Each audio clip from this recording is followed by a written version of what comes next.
Alright, hello, stargazers! Welcome in, welcome in. How is everybody doing today? Hello. No! Not this one! Come on! No fish! We don't need fish right now! Oh my gosh. How is everybody doing? Hello, Storm Zero. Hello, Arknight. Hello, Kalamex. Hello, Babylon. Hello, Daho. Hello, Janu. Hello, Kisakai. Hello, Western Fox. Hello, Zangetsu. Thank you for the pin. Hello, Eritane. Hello, Babylon, hello, Vessa, hello, Blood Suli, welcome in. Should have added dramatic lighting image with a fish as a suggestion. and no lightning. Lighting. No lightning. I do not want to play with lightning, no.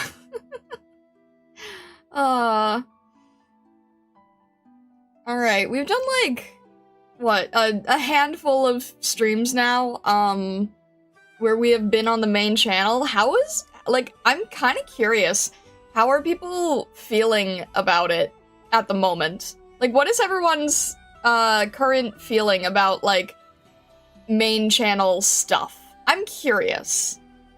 I don't know what I'm trying to say, but, like, I'm open to feedback. I don't know what I'm trying to say right now. No lightning from Final Fantasy 13s.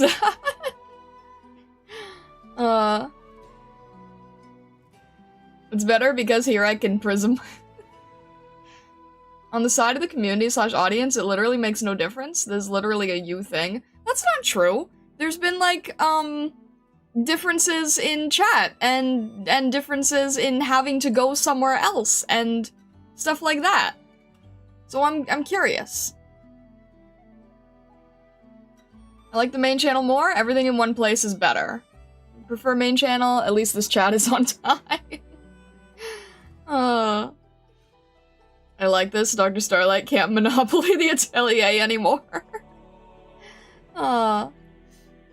Just tune in and out from time to time. I enjoy your content. Thank you, K-Nurse. I appreciate it. Yeah, when we were on the side channel, I was not, sharing with Twitch either. So that's another thing to keep in mind.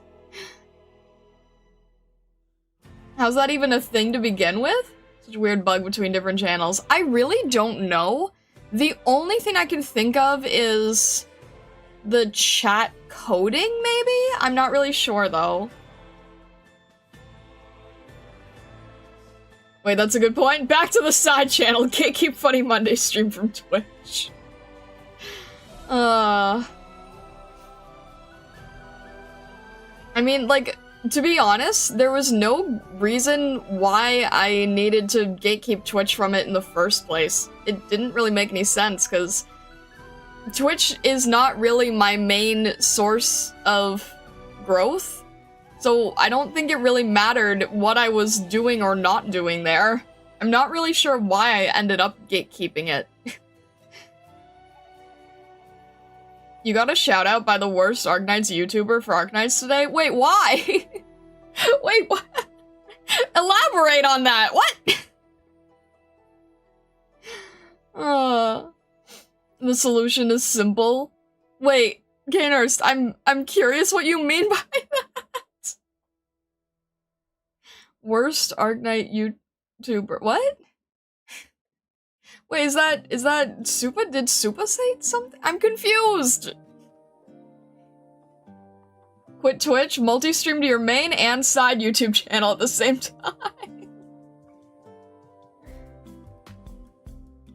Super likes my art reviews. Really? Wait, really? What are my art reviews? Wait, like fashion reaction stuff? I'm surprised by that.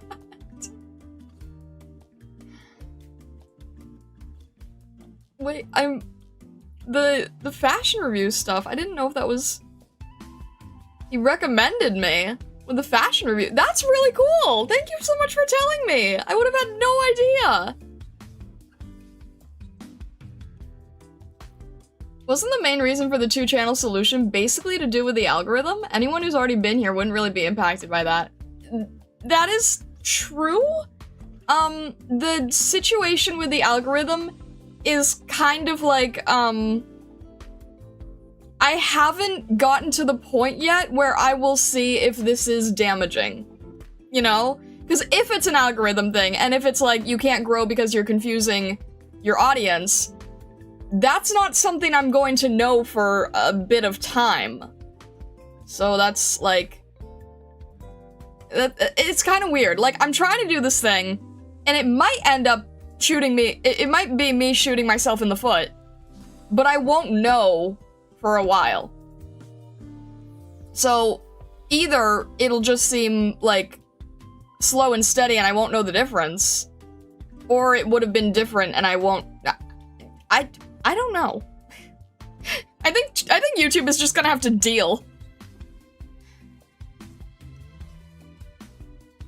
Practice proper trigger discipline and your foot won't get shot. Stargazers are already confused all the time, so you'd be doing us a favor with that. Aww. Deal with it, YouTube. I just, you know what? These days, I feel like because the algorithm is all run by AI anyway, who knows how any of it works? I get it that, you know, these platforms all want to put us in like a nice, neat little box and then go, this is the person you go to for soccer things. This is the person you go to for knitting things. This is the person you go to for food things. But I don't like that. And I don't think it works either.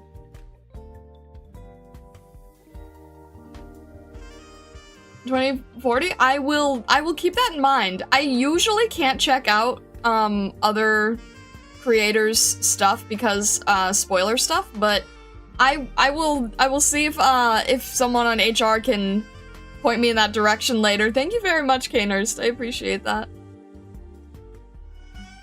I think one reason the side channel had a much smaller viewer wasn't due to not being AK focused, but because stream-only viewers, aka not in Discord members, didn't know about it. That is, yeah, I remember hearing that there were people who were like, oh, I didn't even know you had a side channel. I was like, oh. But the thing with the side channel, like, just doing the stream-only stuff, right? We never really brought in new eyes. There was never anybody who was, like, just finding it naturally, right? There were never people who were like, oh, the algorithm recommended me your drawing stream. Maybe we've had, like, one or two, but it hasn't been crazy because that channel has no evergreen content. So it only shows, live stream stuff. So that also doesn't help it. But yeah, I mean, it wasn't a channel that I was necessarily trying to grow. It was more so to prevent the main one from getting stuck.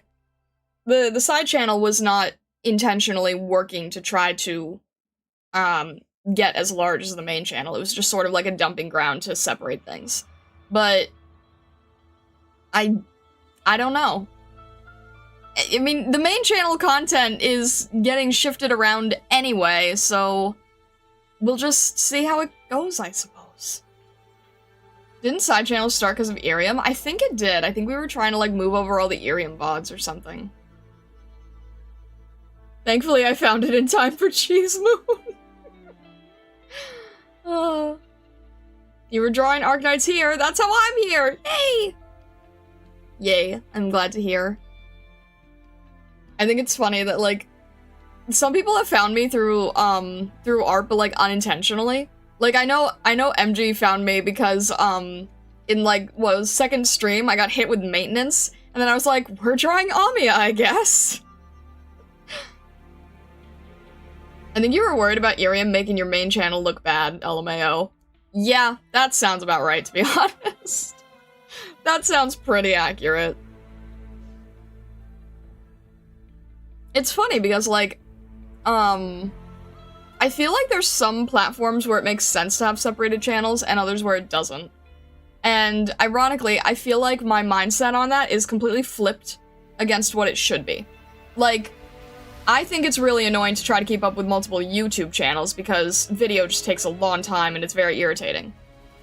However, having, like, a second Instagram account for something specific, I don't think is a bad thing at all. Like, I'll probably have a separate Instagram thing for mail club stuff, and then thankfully there's features now where you can just sort of share one thing to the other account, and it'll just sort of, like, repost under 2 names or something. I don't really know how it works, but...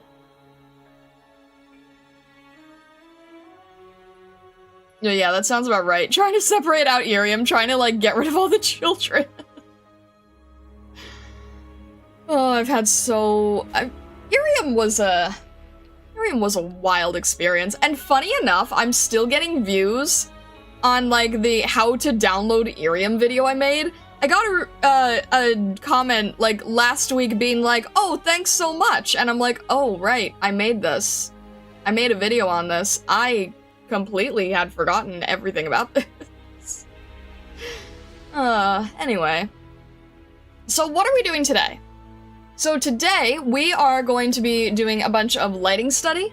I really want to try to get better at, I really want to try to get better at, like, realistic lighting scenario, making beautiful paintings. And the funny thing is, I have, like, so many different styles where some is, like, I'm trying to do the exact opposite of that, right? Doing, like, silly little animatics. I want to do silly little animatics and comics, and at the exact same time, I want to do, like, straight-up Rembrandt stuff. It doesn't make sense. It's probably stupid, but I can't help it, so I want to try doing more Rembrandt stuff. And then we're gonna practice that a little bit today, and then next stream, we're gonna do the same thing, but we're going to replace whoever the character is with an operator of our choice, using the lighting situations that we learned.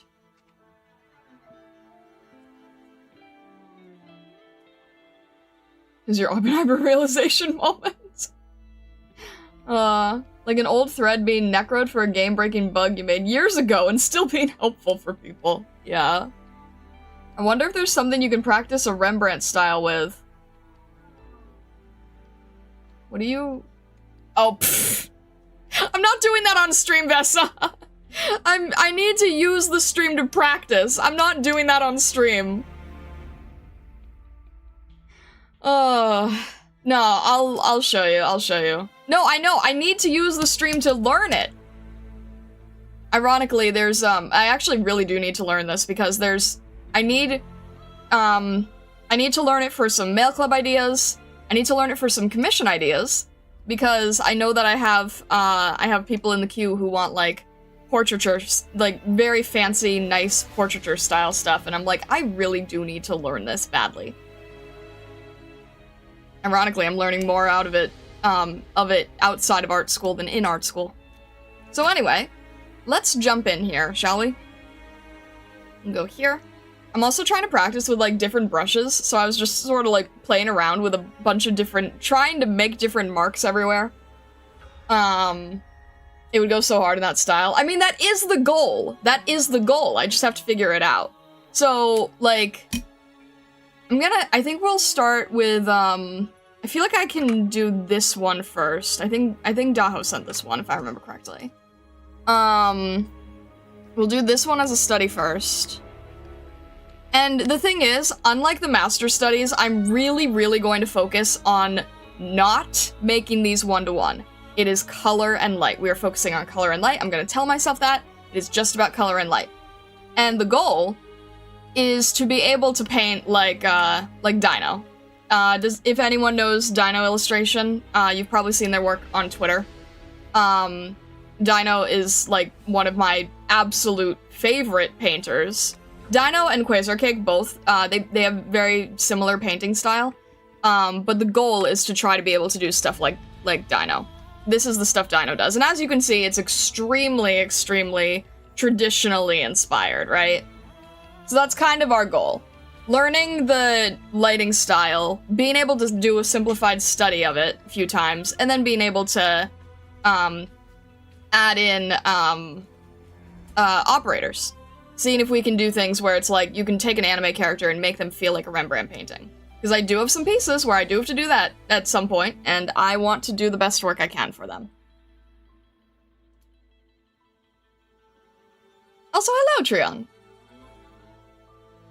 Oh, no worries, no worries. I hope you have a good rest of your day. I hope your day gets better. So let's take this one here. Daho sent the gambling and alcohol image. Picture me surprised. And I think what I'm gonna do for this is I'm gonna try using big, thick, crunchy brushes for this, right?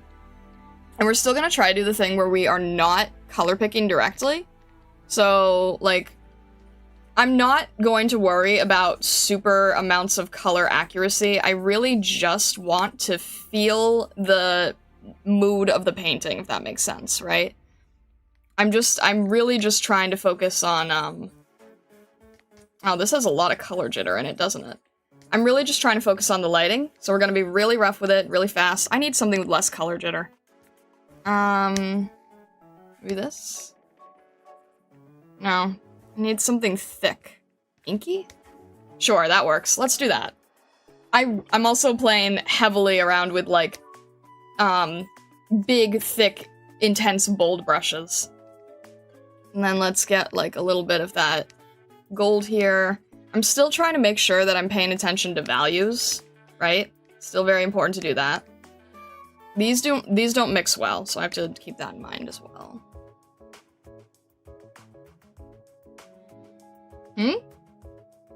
Quasar Cake is always one of the big names. Love their style so much. I adore Quasar Cake so much. I want to learn from them so badly. Dino, I feel like, is more so inspired by, like, true Renaissance, and Quasar Cake has, like, a little bit more of a modern take on it. Because Dino's always doing, like, full, direct Renaissance-inspired stuff. Well, let me see, make that a little bit lighter. So, clearly the light, I think, is coming from this direction, and it's probably closer to sunset, so it's hitting really hard. So this is gonna be really exaggerated bright. And like I said, I'm not going for, like, anatomy accuracy, we're really just going for color, so I'm forcing myself to not pay as much attention.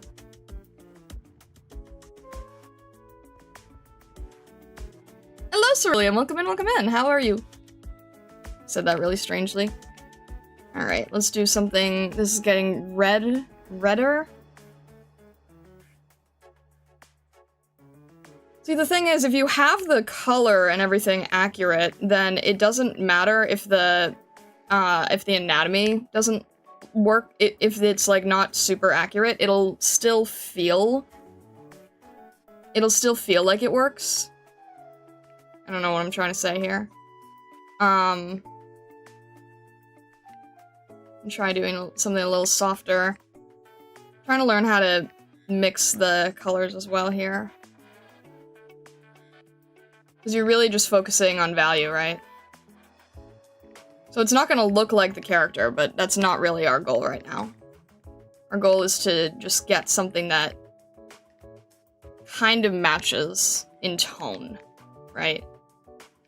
Make that, like, a little bit lighter. And I'm switching between a thick brush that has, like, pure paint on it, and then a thinner brush, where you can play around a little bit more.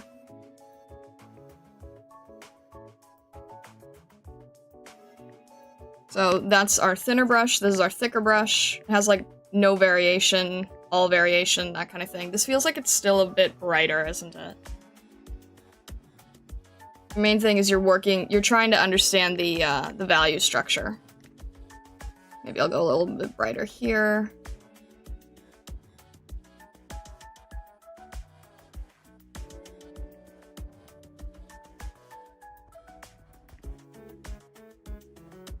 And then her face is really covered in a lot of shadow. But it's one of those things where, like, you squint, and it's not, like, 100% accurate, but it's accurate enough to sort of feel like it's the same piece, if that makes sense, right? Like, you're trying to sort of squint and get the same feeling very quickly, right? If we pull it back, does it kind of match? Does it kind of feel similar? That whole deal. The lips are pretty apparent, so I'll see if I can add those in. Especially when they're really bright. Center stage here. And a little bit here, and then they go into... Yeah, that's a little bit better. They're very refined at the tip. But they do show just enough light between the nose. That makes a big difference already, doesn't it?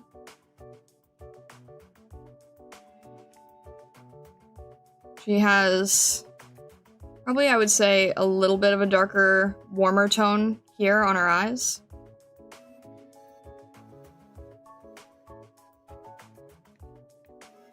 And you see, if we don't pay attention to being like 100% exactly accurate, we do get a feeling that from a distance, it feels like, it doesn't feel like the character themselves, because I'm not paying attention to the character features.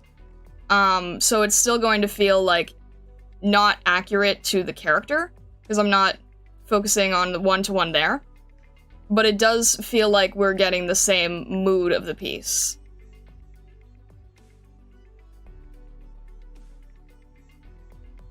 So I'm just adding, like, any little bits of highlight that I'm seeing. We definitely don't have the same expressions or stuff like that. Do you rotate the canvas while painting? I do not rotate, but I do zoom in and out a lot. Although I'm trying to not do that too. I'm trying to get to the point where I'm not, like, super reliant on zooming in and out either. Because you can just get very lost in the sauce here. Do you see how rough these brush strokes are? But from a distance, it works because we're focused on the value. And as long as the value is good, then the painting can make sense. If the value is there, then the painting has something to hold on to. That's why you can be, you can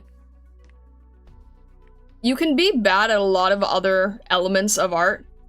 But if you're not good at value, then the rest of the piece can't sustain itself. And that's why, like, that's why Impressionism works so well, right? So there's, again, really dark here, much lighter on the neck here. And then I'm switching between this very thick ink type of brush that's completely solid, and then this one below it, which is much softer and blendier. And if I'm just playing between those two, and I'm not using Kuro ink today. If I just play between those two, I can very quickly get a feeling of what I'm after. Do you have an option for a small preview window? I technically do, yeah. Down here. I have it down here if I want to, and then if I, and then I can also pull the canvas to the side if I want to as well.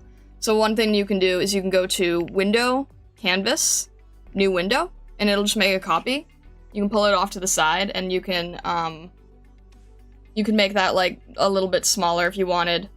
And then whatever you work on would still, let's say we wanted to just do that.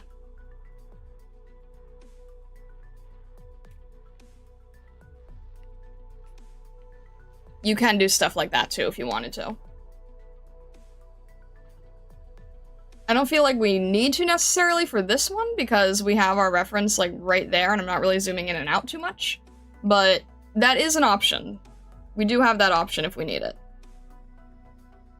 I feel like she's wearing a collar. It's a white collar, but it looks like skin tone because of how strong the natural lighting is. Maybe something like that. And again, I'm fully aware that I don't have her expression correct, or her mood or anything like that. Because I'm not trying to go for that level of accuracy in this assignment. If I was trying to go for, you know, character styling, then I could. But that's not the direction I'm going. So let's try here. She's got, like, a little bit more of her... Trying to also figure out my spacing here. This is what the master studies for the CGs were supposed to be, by the way. I just always went too far with them. Just saying. Ah, man. Hard for me to keep switching to the right brush here. Let me bring this down a little bit so I can see what I'm grabbing.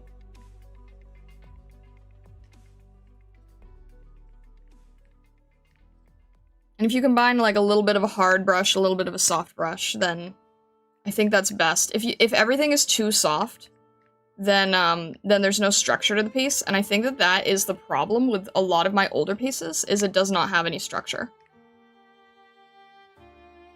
I didn't use like full airbrush, but I was just using too many soft brushes, and I feel like the best way to go about this is you have to keep switching on and off between these.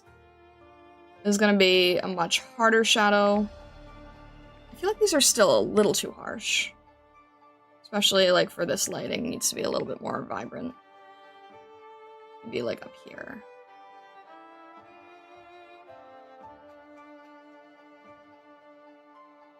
These are pretty dang saturated.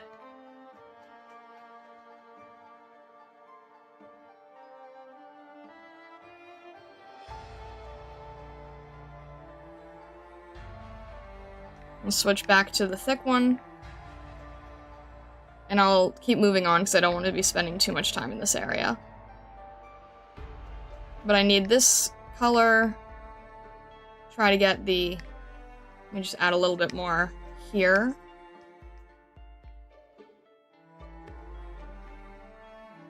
But that's the thing that I really love about things like Dino's work, right? Is that it's... They capture the character, they spend most of the time on the face, but then the rest of it is really loose and rough, and because the values are correct, it feels very full and finished.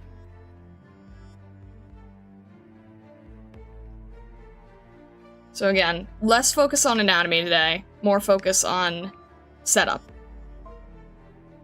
No, you never go too far with your art. Vessa says in the harshest amount of sarcasm. You can hear it dripping from your voice.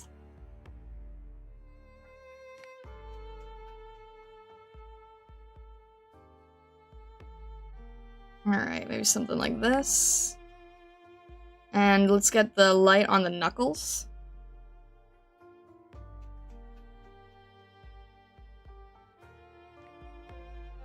Trying to keep this part down. If I just hit the knuckles with a little bit of light, that also helps. You don't have to be like crazy with anatomy. You can just sort of get the right feeling of it. There's a little bit of blending here too, but I'm trying to see if I can focus on just the main shapes. So there's like a lot of shadow on these fingers where the light is not hitting them. Probably could go even darker there.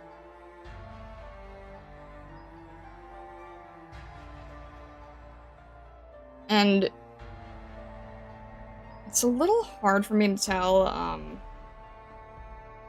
like what tone exactly I need for this, because I also just didn't draw the hand correctly there.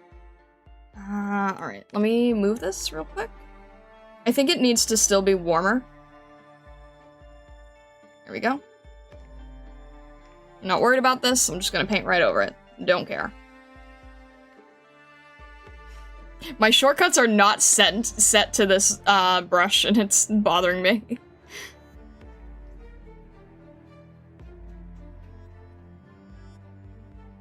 We can't be too picky with the proportion, right? Yeah, no, I'm just moving around the hand, because that's like a... That's just a shape language thing. Alright. What color am I trying to go for here? I guess it's more saturated. I guess it's like... Alright, I'm color picking just to see where I'm supposed to be. Alright, it's a little more yellow. It's a little less saturated. So like here?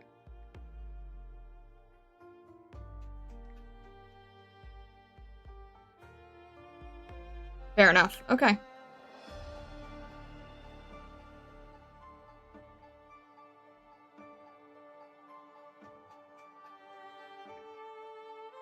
It's just kind of hard for me to see where this is, but something like this, I guess.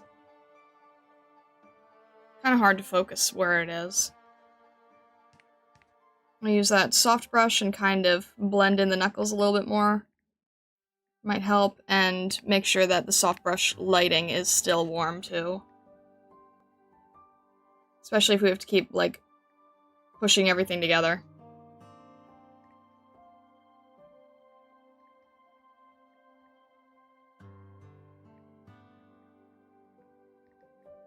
That's probably... I think that probably works. And then let's do... the knuckles? Because the knuckles have some really harsh highlights that you can see up here that kind of defines where the fingers are.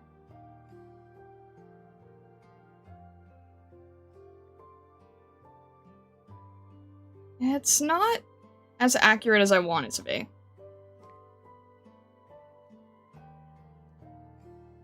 We'll soften it up a little bit here and probably call... I don't want to spend too much time on this area, even if it's not super accurate.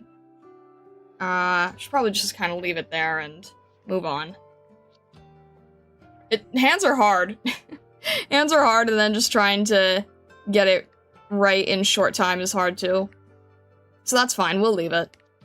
We'll go back to the inky brush, and let me get more canvas down here. I need to work a little bit faster.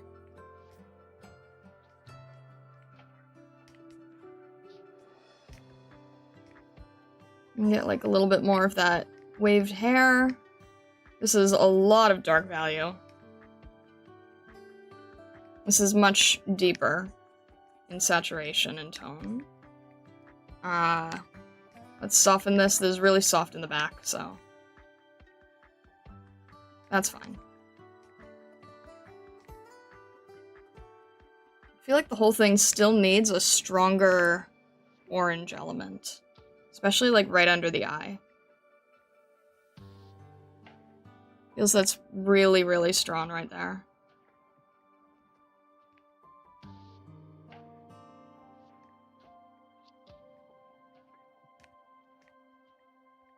I should probably try using more of the, thick painting brush, because it doesn't really allow you to make mistakes.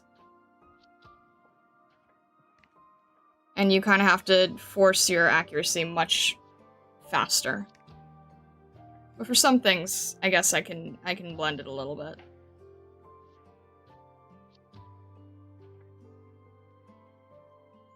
I think it's this color that I need. Is it too red? It's probably too red.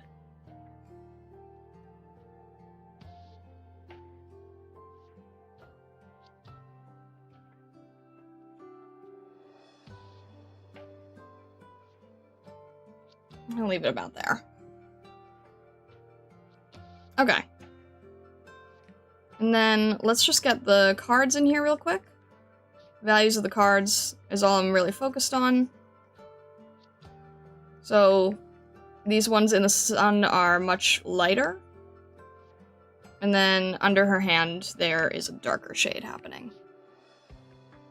Make that like desaturated here. About here is probably good. Nope, that comes off as very blue. Alright.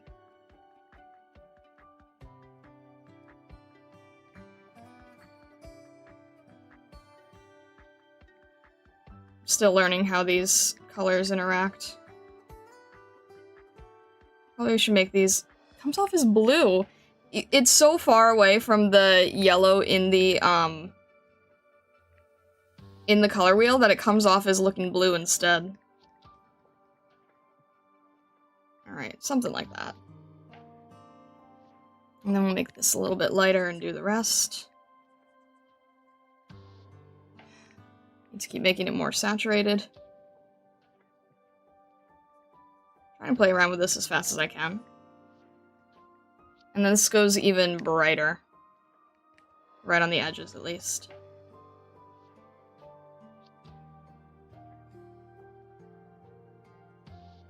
You can't really tell that they're cards, but that's alright.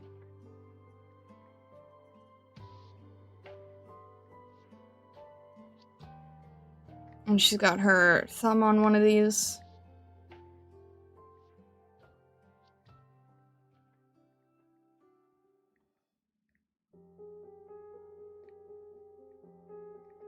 Something like that. And then the other cards are much darker with the other character.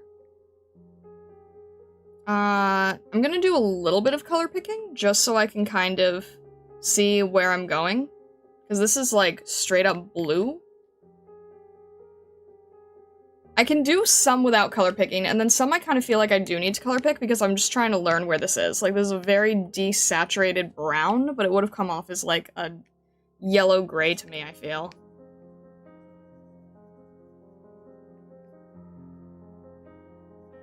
Despite this looking like a very saturated art piece, like the sun hitting on everything and making everything very, very bright, it actually still uses mainly grays. I think I'll grab a little bit of that harsh orange here, too.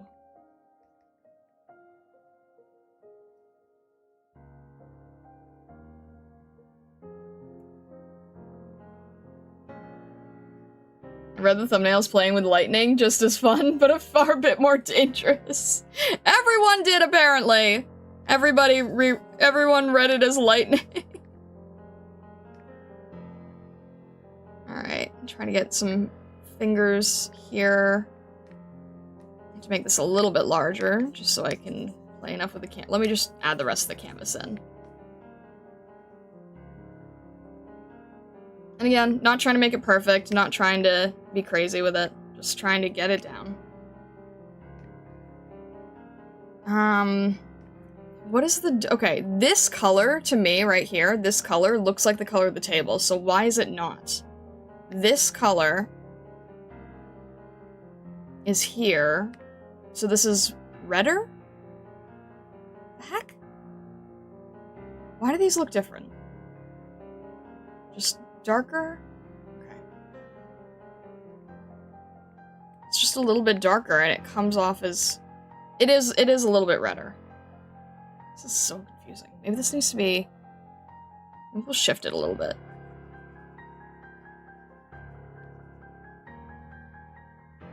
Make these different.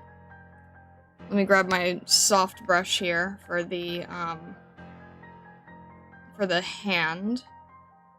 Just because there's a lot of different values in there, and I want to throw that in quickly without having to worry too much.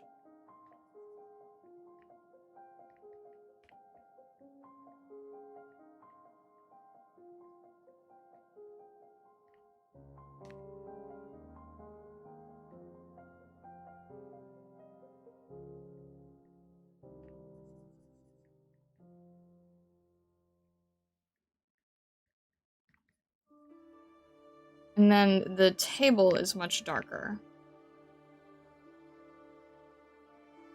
I'll add this here. I'll make it a little darker as we get away from the sun.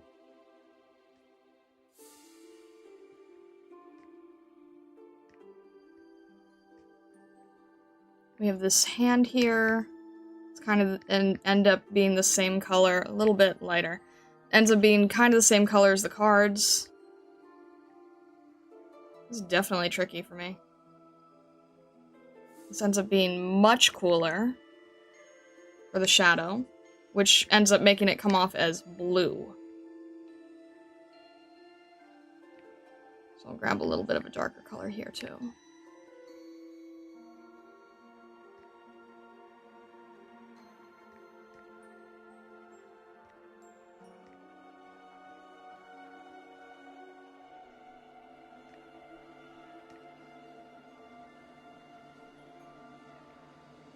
I need to make this like a blue shadow without it feeling too different. It still needs to look like it belongs to the hand.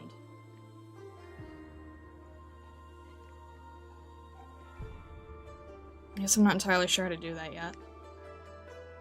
We'll try something like this.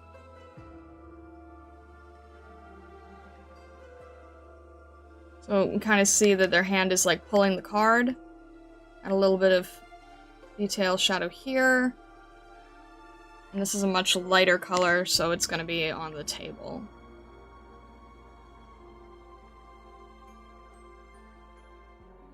And this is even lighter because it's getting closer to the window. Still saturated. Probably too saturated. But closer to the window. So this should probably be just like... We'll do that with an airbrush real quick.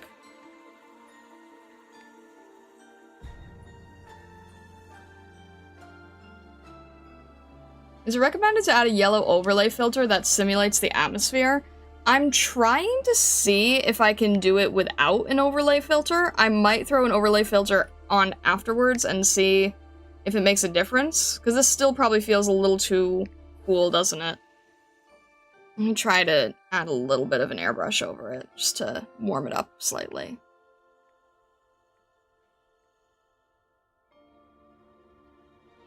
See, it's like... You try doing that and then adding like an overlay to it. And then reducing it a little. It's hard to keep it bright and get it in the right tone. I think that helped. So I'm trying to avoid doing a filter, but I might have to in some points. Alright, let's work a bit faster than this. This needs to be much darker. This is the shirt. This is pretty much all black. Don't really have to worry. I can take gray and I can do, like, you know, little symbols, what's on the card. I'm not being precise, clearly. I'm just sort of getting the value of what the card is. So you can see that they are indeed supposed to be cards, but I'm being really, really loose with it, right? I'm just trying to show there's something there. The can... I'll make, like, really reduced here, almost gray. Gray with a little bit of green. And then as it gets towards the sun, you start seeing more of the color.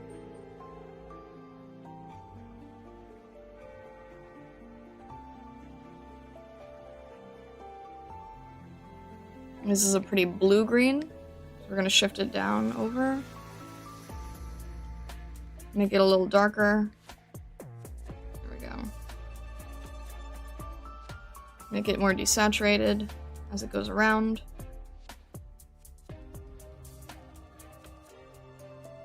Add the bright label here. It's pretty saturated as well.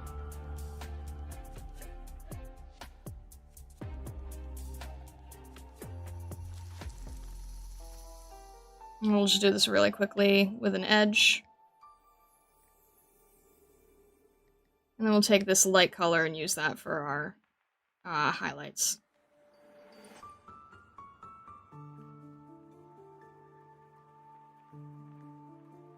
Add that real quick.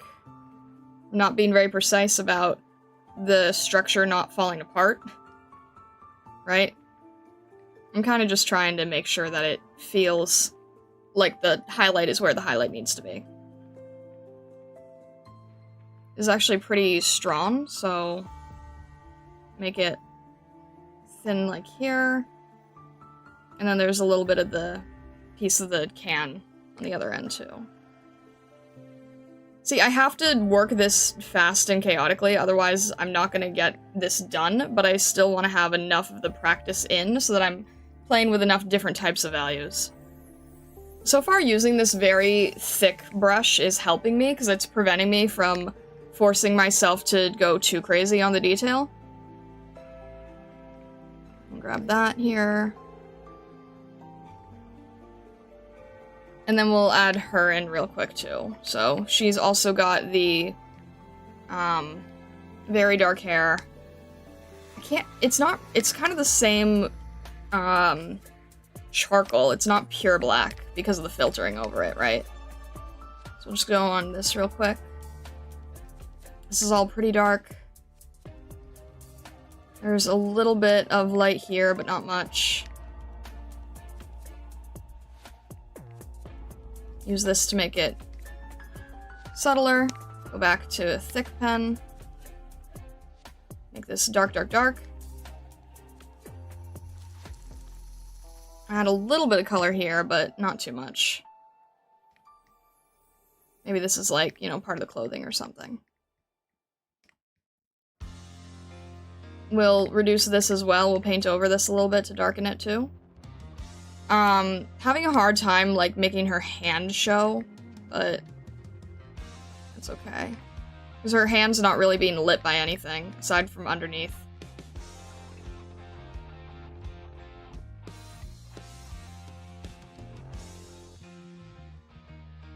This is all dark, dark, dark. Moments like these make me remember it's not to use full black. Yeah, I'm trying not to. It's pretty close, but it's not direct. Alright, and then let's grab some of the colors that we had before, just to block this out. Again, not going to be too crazy on the actual anatomy of the character, if it's accurate or not. Just trying to focus on the value.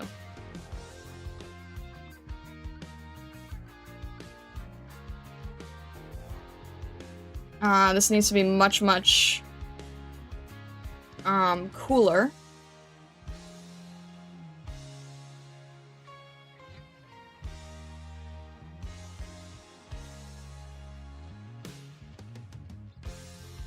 It's gonna be part of the hair. And this needs to be much cooler here. This is the same color we had before. Really, really dramatic.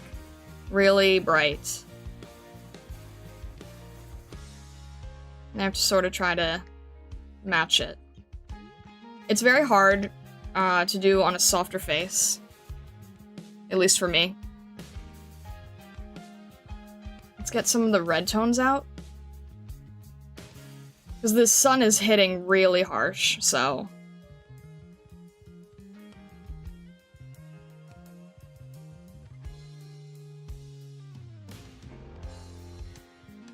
And this is also faded because the focus is not on this character, right? Like, storyline-wise, we're focusing on the character behind her. So she's gonna be sort of, not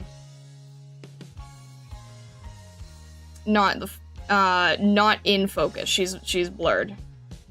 She's not meant to be the audience's focus. This darker as well here. Her eyes are very simple. They're not showing too much detail. And then we'll use this brush to sort of soften everything a little. You can see a little bit of her cheekbones. It's gonna be blended in with the edge a lot more. Try to do this naturally instead of just relying on a blur technique.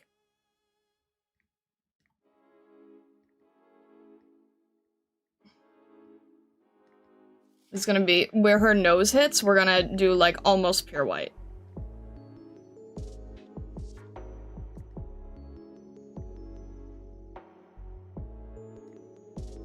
It's gonna be really, really dark and saturated at the bottom.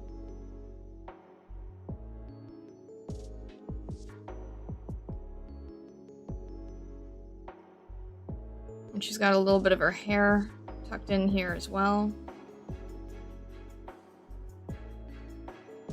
I'm trying to make myself not just use a blender tool. I'm just trying to work with softer brushes.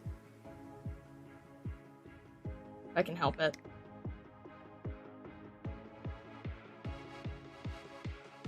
I'm relying on digital tools, but I'm also seeing if I can rely less on, like, digital tool. You know what I mean?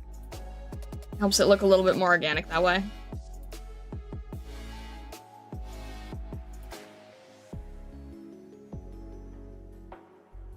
There's definitely more red as we get closer to the edge of the face.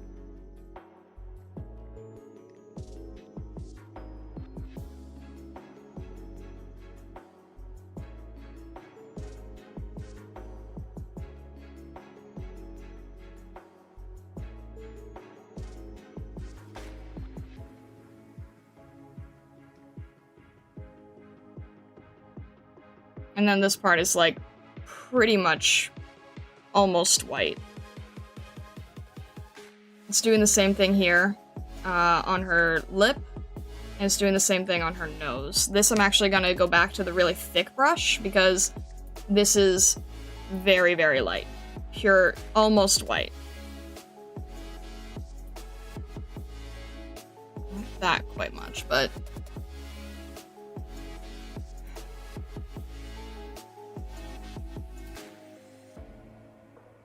And then we'll blend that in.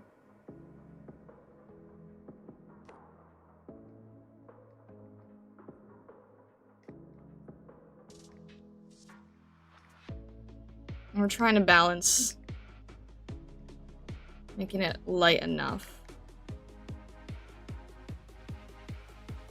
It's still warm because it's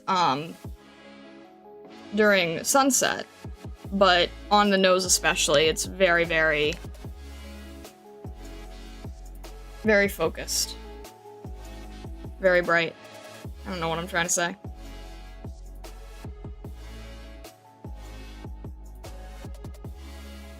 And get a little bit of her color in her lip here.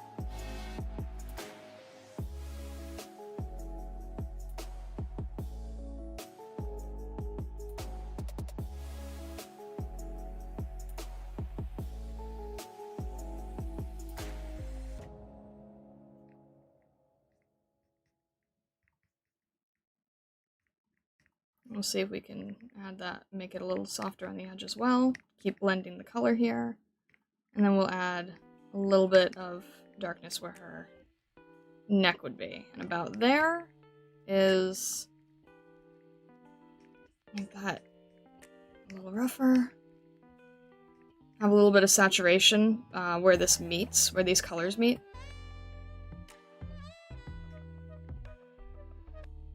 A little bit down here as well.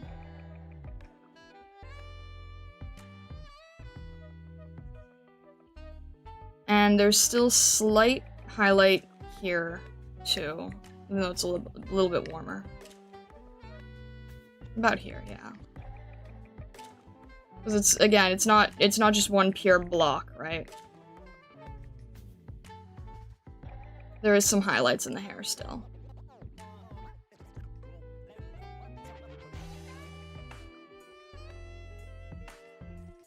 Very subtly, but they are still there.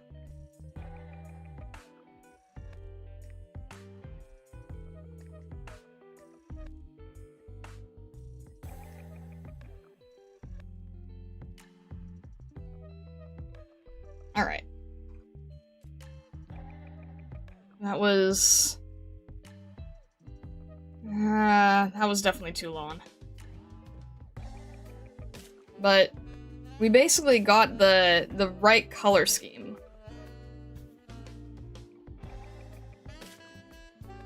Your version of the piece currently has a very different energy. On account of the brush strokes showing and not being as soft overall, it's really cool seeing how stylistic details shape the vibe. That's interesting.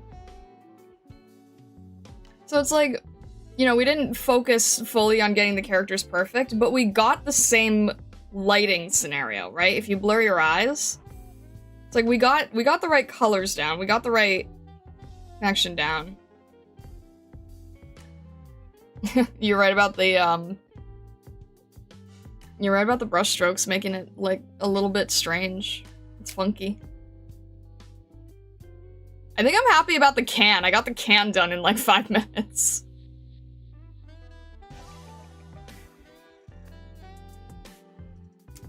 But the main thing is like really, really trying to push the lighting, right? So then the difference is like if you're trying to do an operator, then you would just end up maybe changing the hair direction or changing the, you know, adding ears, adding horns, changing the clothing, but still trying to keep the same lighting scenario, right? So like really quickly, just, you know, because I'm just doing this for myself to practice. Let's say that this character had red hair. Let me see if I could do that. Let's say this character had like reddish hair, and I'm doing this on a separate layer, so don't worry. I'm doing this for myself just to figure out how I would approach it. I'd probably start with like a neutral base, right?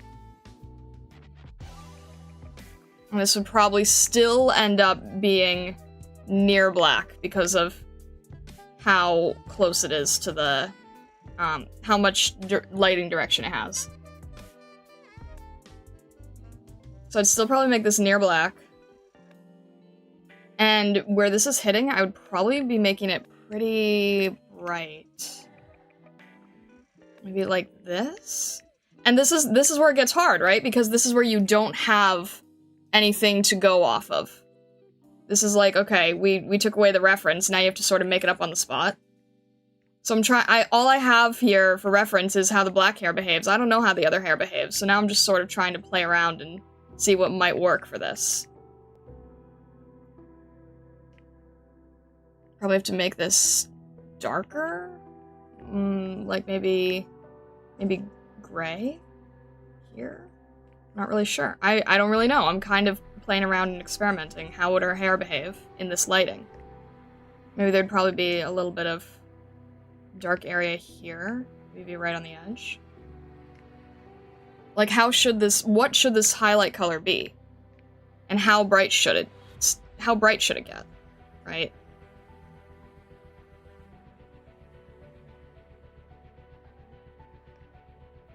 Should it be more pink? Should it be more yellow? I'm guessing it should be more yellow. Because that's the lighting scenario we have. I'm not really sure, though.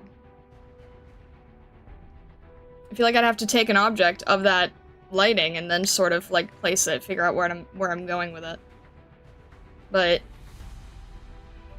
are the values the same? Does it still feel like the same piece because the values are retained? Right? Maybe make, like, a little bit of a smaller highlight here, a little bit more anime style. And then keep this one pretty strong on this edge.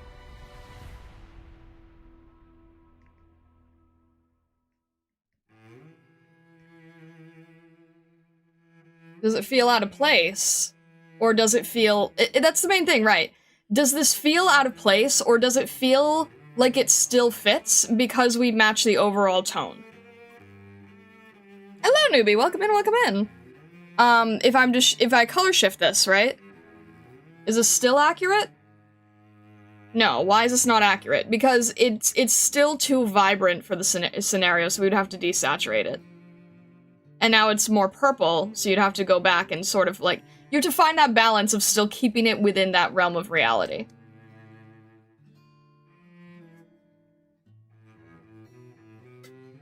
And that's where it gets tricky. Like, could this still be their hair color in this lighting? Maybe. Possibly? And then that's what we had before. So that's why it's hard to sort of figure out, like, what makes the most sense. Personal views? I think they turned into Aussie girls.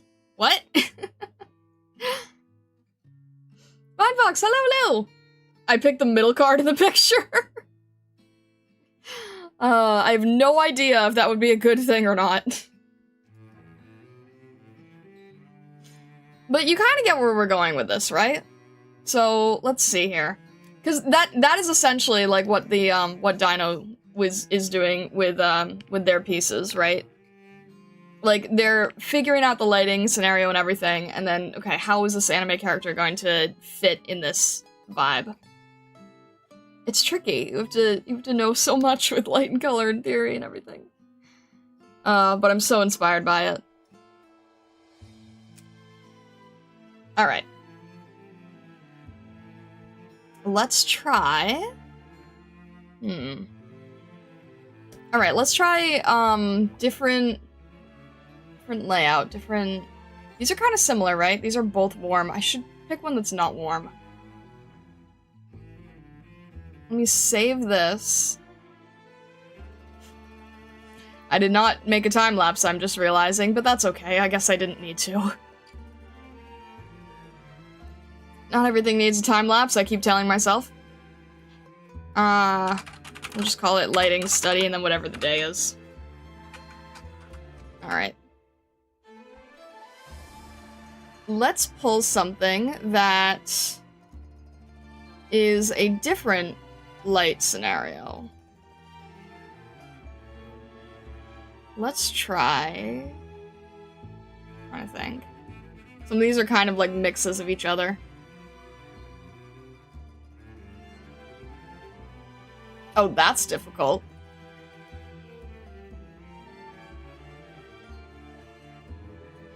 Okay. Let me think.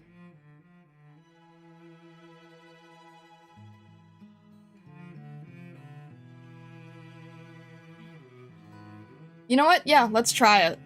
I want to try it. I'm kind of scared to try it. It's a little intimidating. There's a deep red one. There's one that's purely...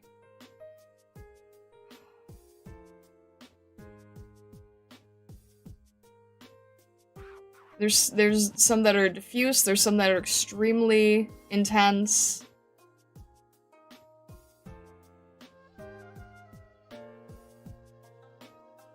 I want to try this. I don't know if I want to try this one. You know what? We're gonna try it. Might go terribly, I don't care. Might go terribly. We'll see. We'll see. It's always interesting to me when I see people doing, like, flash lighting style. Like, it's very, very, very concentrated. So, you know what? Why don't we try it? Let's keep it zoomed out so that we're not thrown off by all the detail. And let's just try to go straight with value. Right? Right. Okay. Try to see if we can do this. Save that. We'll go with like a very desaturated warm for the back, and then a desaturated cool for the bottom. For the top and the bottom, I mean. Try something like this. Also, I am doing these all in one layer, just because it prevents me from being too careful. Prevents me from, like, overcomplicating things. Let's try to make that down here as well. And then we'll warm it up and desaturate it. A little darker just in case. Something like that. Right? About there? About there, maybe? And then we'll use our softer brush just so we can quickly blend in the edges. That one's really playing with lighting. It is, right? It's kind of crazy. I'm like, oh, this is gonna be interesting. This is gonna be difficult. You know what? Let's try it, though. Why not? Why not? Make this a little darker here. I feel like that's about the right value. It's kind of hard to tell. Maybe a little lighter. It needs to be a little lighter. Up here, especially. Less blue. Little hint more green. We'll use an airbrush here and just kind of go over it. Flash kind of has a weird green effect to it for some reason. I don't really know why. Okay. Grab our big thick brush here, and this is supposed to be blue, so let's go with like almost blue-black. I'm mentally gridding this in my head, so I'm trying to figure out like where the car is gonna be. And the thing that makes this work is there's just gonna be a ton of different tiny little pieces of light like scattered everywhere, right? So general shape of the car here that I can barely see, but we'll highlight it. We'll do edge lighting, and that'll help a lot. So anywhere where we need to see detail for the car, we'll just do a little bit of edge lighting. And we're working with a negative space so that you can kind of see what's happening, where things are. Make that a little bit softer as well. We'll use our softer brush here. Let's see. Grab a little bit of a lighter color here. Throwing in anything that I can see that sort of gives us the whatchamacallit, the form of the piece. I'm trying to see what else we have. We have a little bit of form here. A little bit of form here on the window. Not too much, but just enough to sort of frame it. Go back in with the darker color so it's not super distracting. And you can kind of see that through doing that, we gradually fill in a more familiar car shape, right? So, like, over here, we'll cover this whole thing, and we know there's also going to be blue. This is also getting a little bit lost in the dark lighting. We'll be accurate there. Grab a little dot here. Little tiny dots like this, just from the street lights, are gonna do so much to tell your brain what an object is. You see how just sort of like adding random little edge dots, you kind of just get the feeling that there's a lot of reflections in the area. And that's really all you need. We'll grab this because it's more of a neutral gray. And then we'll go here and resaturate where that blue is. What color is this? It's kind of like a slate? Dark slate? What do you call that? No, it's actually really cyan. Alright, we'll try a darker color like this. Very blue cyan. A little bit warmer. There we go. Something like that, possibly? I don't know. I don't know anything about cars. We'll add a little bit of an airbrush there.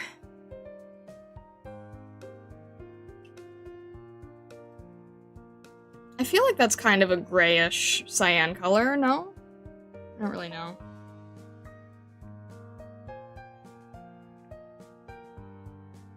Maybe there. Alright, we'll take that. We'll do soft brush around here on the edge. There's so much annoying, like, car detail here. It's still not as dark as it needs to be. It's very hard just to work. Do you see how, like, it's very, very tiny of changes when you're in those corners? It's hard to see what you're doing in those corners. Alright. It's gonna be a little bit here, here, here. And then this is gonna be this is gonna be very quickly brighter, but it's also gonna be very, very quickly intense. So we're not being, how am I trying to say this? We're very quickly going from a saturated blue to, like, nearly a pure white on those highlights. There's not a lot of travel room, I guess is the best way to say it. There's some of these lights here and here. And again, I'm not paying attention to, like, the specifics of the car. It's not going to be the most accurate thing in the world, but I'll just get that a little bit heavier here. There we go. And then we'll do the crazy light section so that we can see what we're doing. I feel like I did not capture this color well. I don't really know what it needs. I think it needs green. Alright, let's just throw in some bright highlights.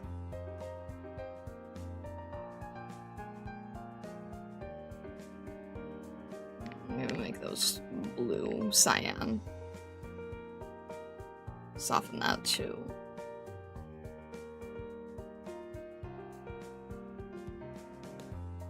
You see why I'm like kind of struggling with this detail? I'm not gonna spend too much time on it because clearly the girl is more important. But, you know, people are gonna be paying attention to that area too. Not in this literal piece people are gonna be paying attention, but I mean like in general when you are doing a piece like this. You are going to catch people's attention in various areas, especially with man-made objects. Man-made objects stand out more than organic objects.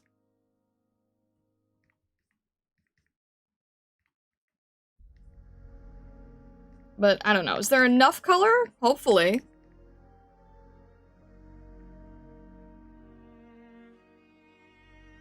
You need a little bit more here. More green. We'll just sort of swipe across it very briefly.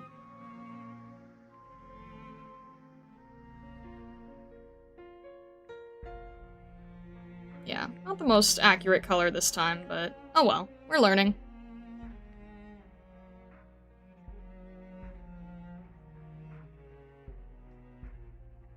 Alright, now let's go for the strong highlights.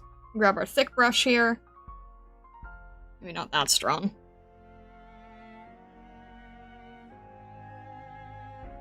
You don't need to go for pure white when everything around you is really dark. It will feel pure white even without that. We'll do some of the lighting here. I'm not really sure about all the details on the car itself.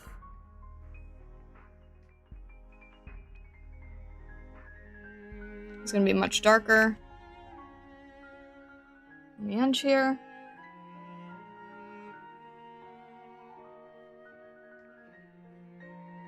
Much darker and kind of blended because of the lens over. Is gonna have a little bit less, it looks like. And then again, we'll go deep with those light colors.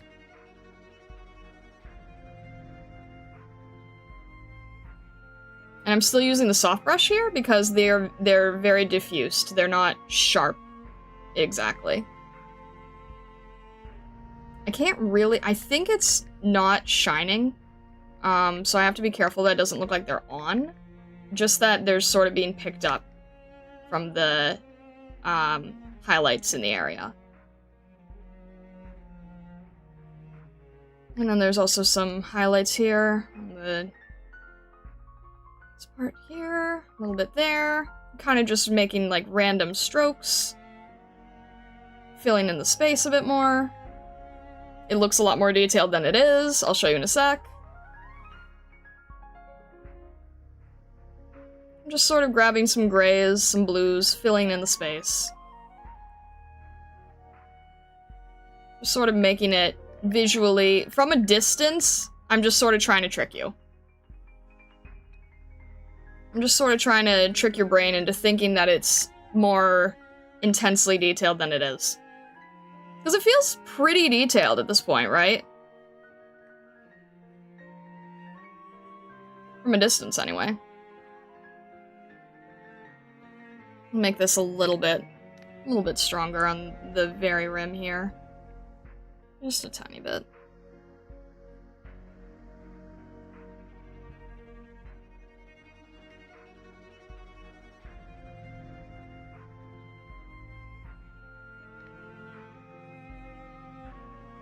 So, like, for the most part, it feels like a pretty detailed car, right? We'll give it a little bit of a highlight here where it's picking up on the edge. Very subtle.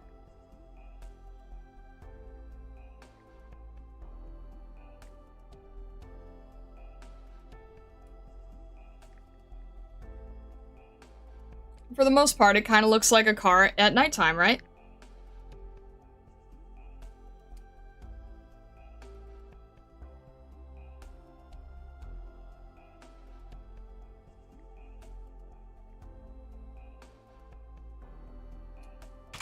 Alright. This is where it gets crazy. Like, from your angle, it's like, okay, you know, kind of get the idea of it being general car highlights, more or less. And then we'll zoom in and you'll see how weird it looks. It's just a bunch of random strokes. It's just a bunch of, like, thrown-in strokes. But when you look at it from a distance, it looks like a full car. But it's not clean, it's not neat, it's just a bunch of, like, thrown in really fast. And then you zoom out, and as long as the value is right, then it just kind of looks like a part of a photo. What are the images from? The images are, just, like, random Pinterest things that, that my community found. I asked them, I said, like, hey, if you want to submit any images for this, feel free to. Because I'll play with whatever it is that you want me to play with. And we'll break this down on stream. So, just random, Random community images, gathered just randomly from the internet, just for study. I'll add a little bit of detail here, but not as much as the front one. The softer pen really is needed the most here because there's a lot of soft angles and curves and things like that. That's a nice brush, I like it. I haven't used it until today. I like it.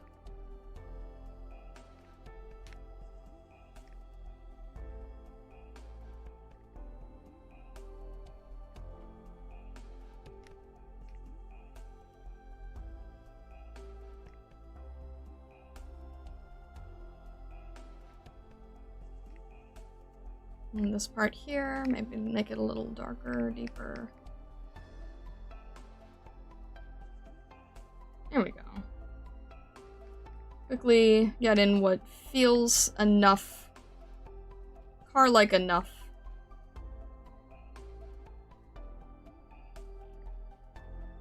Throw in enough random highlights. Make it small. Get the general idea down. Does it feel like a car from a distance? Good, that's all we need.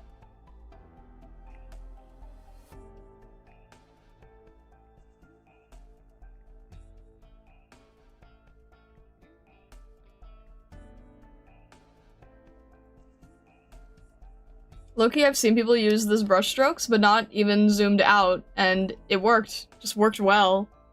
Yeah, just like, you mean, not even zoomed out. Yeah, like the brush strokes will be really big. Like they'll just have something like this. And then they'll just add like the highlights and everything. Like, and you just mean they'll just kind of leave it like this, right? I have seen people do that too. I don't know how to do that. That is really, really beyond me. You have to have such a good sense of color to do that. I don't know how to do that exactly. Alright, I don't want to keep drawing cars. I'm gonna try to just focus on the character's face. I think for this, I'll just use one other layer, so I don't go entirely crazy trying to match her.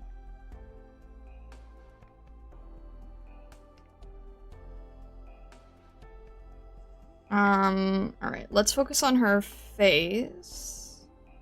What is that tone gonna be? Like, it's gonna be really bright, right?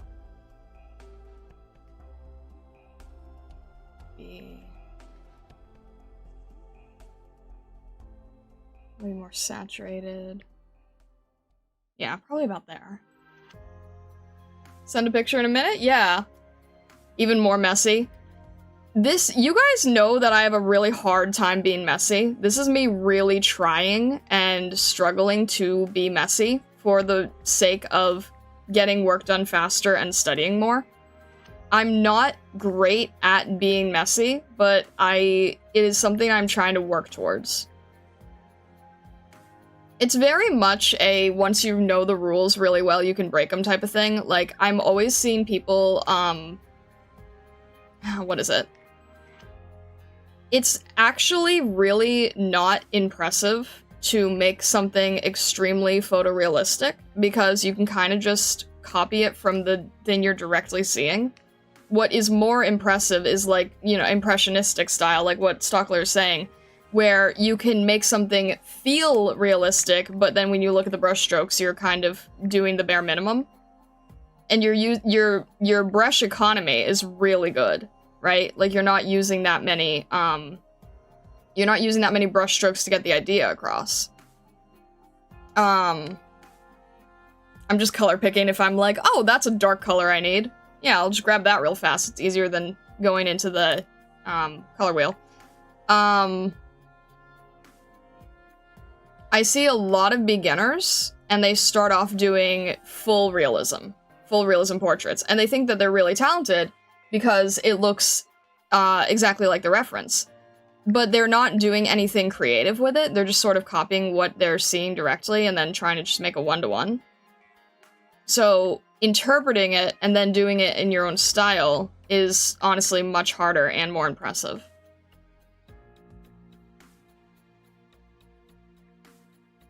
This is hard because nearly all the lighting is just just showing the tiny variation on the edge of the lighting here. I'm gonna have to use so much of the soft brush to do this.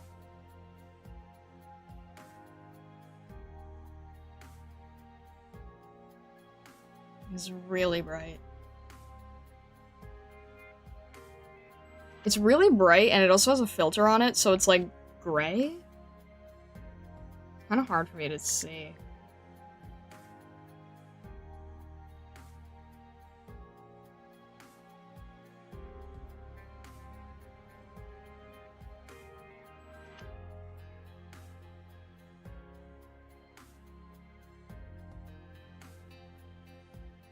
There's so much, like, darkness right at the edge.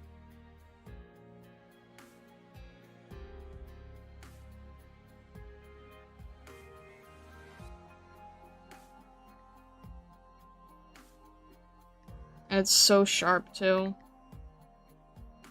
Which is tricky with the brush I'm currently using. This is a little bit more saturated, zoomed in.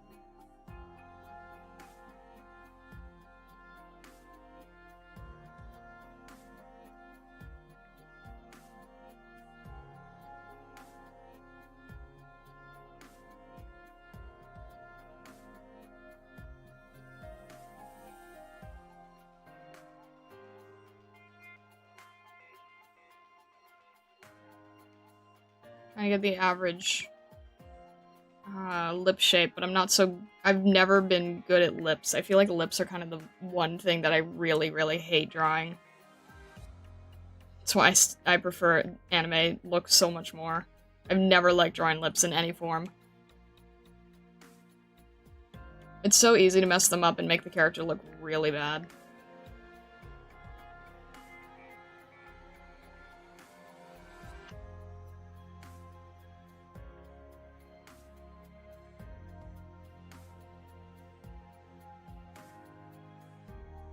Yeah.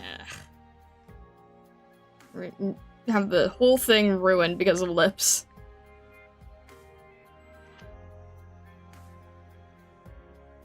Alright, I'm trying here. Yeah, I'm moving on.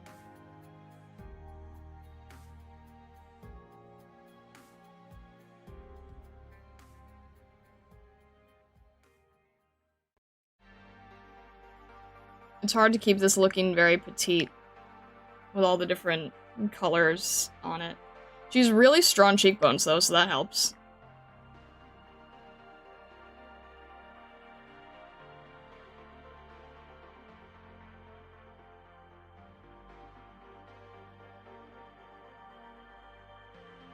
I'm trying to get as strong of a lighting as I can too.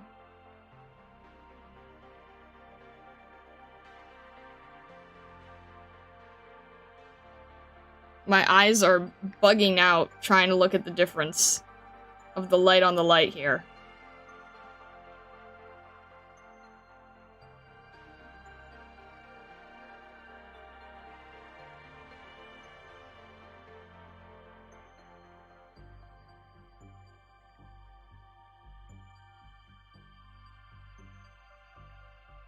I'm adding a little bit of saturation on the edge here with the hair.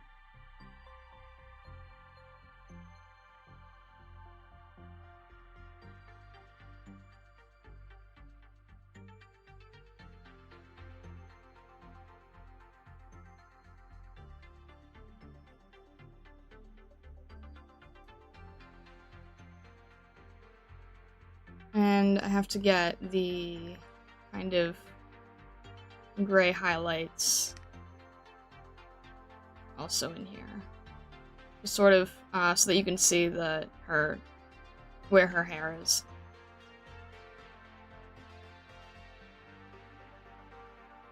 I'm still using a very soft brush because hair is matte. So it's not shiny like a car light, so it's not going to be very sharp. It's going to be very diffused.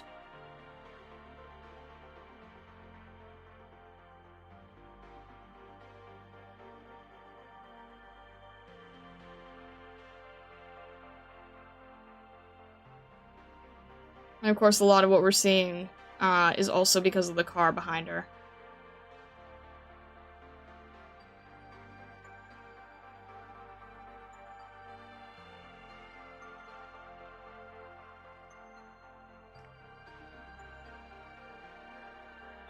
Alright. Extremely harsh shadows here. This is a really good study, but it's difficult. Alright, let's see if we can not mess up her eyes too badly here.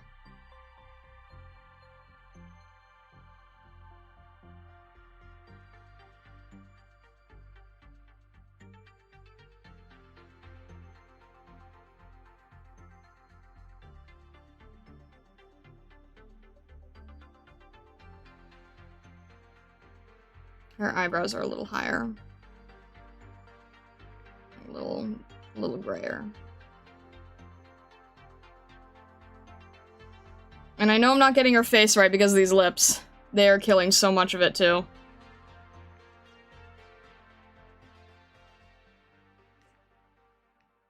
Can't use pure white here.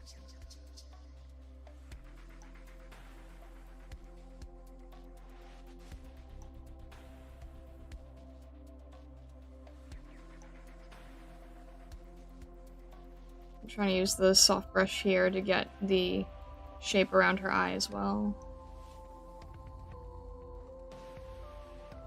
Alright, I'm gonna have to start using the thick brush.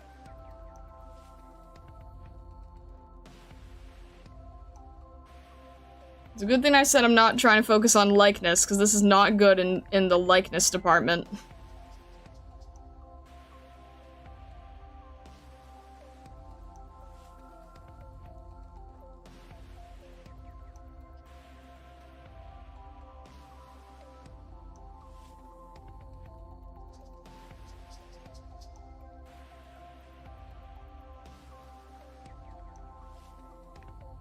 God, lips really ruin everything for me.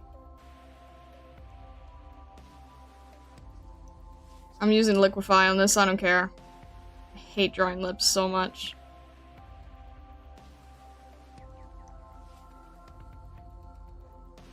And her face got a little squashed on the edge as well.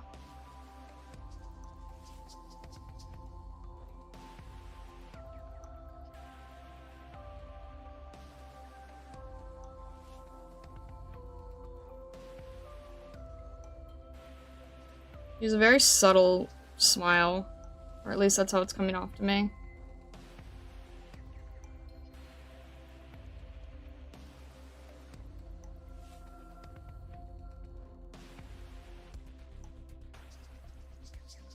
It feels like the whole thing is a lot warmer, doesn't it?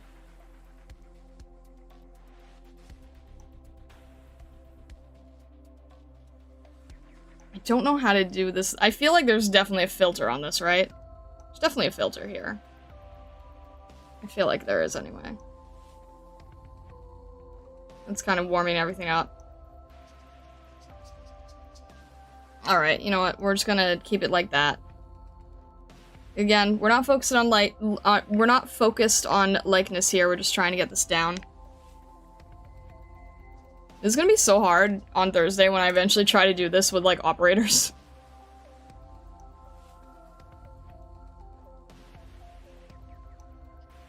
Because we'll be going into, like, more of an anime style for that, right? So, it either makes it a lot harder or a lot easier. I'm actually not sure. It could kind of go either way.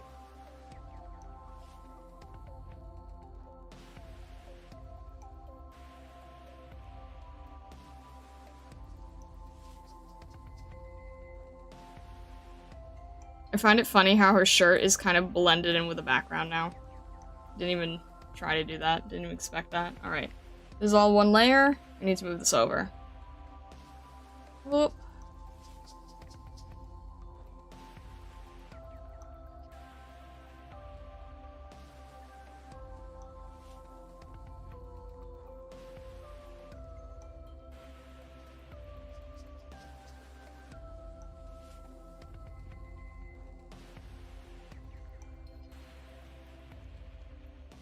It's making this different. Is it slightly darker?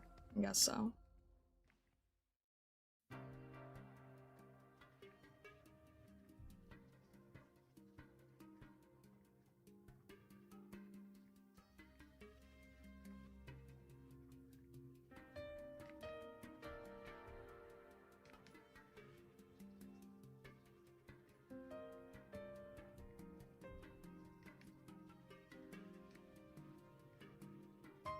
see if we can, like, try to get in some clothing folds here. Like I tried learning in the other class. Lots of things with clothing folds.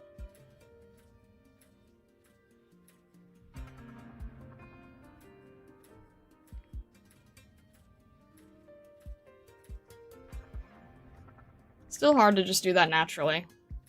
Still don't have that down. But that's still better than I would have done in the past, even if it's like really rough. I think the reason why it's so hard for me to still work really rough is because it's like not accurate to the thing I'm seeing and it just messes with my head a little bit. But it does make a cooler design, I think.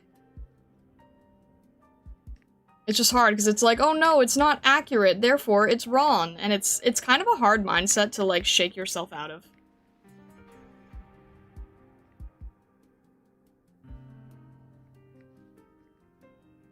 I'm just gonna throw in some random color because I can. I need to try to be more- I need to try to be more artistic with it. If you're more artistic with it, you can have more fun with it. Especially if you're just throwing in colors and it's like, yeah, you know, that's about how a shirt folds. It's about how it would look. It's less accurate, but it's more engaging. I think that's what is supposed to count, right?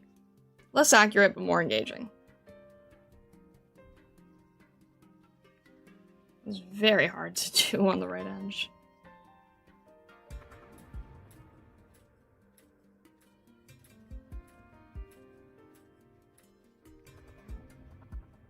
And this is all just very dappley. Let's see if I can just throw in... What? Do I have a... Let me see. Ragged pastel? Sure, that works. Ragged pastel. Get this all dappley looking.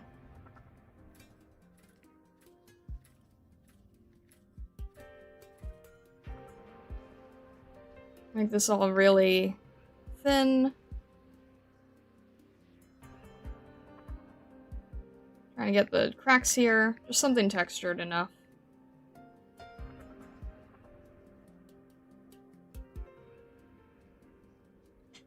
I realized I made her face way too large, so it does not look right. In proportion to everything else.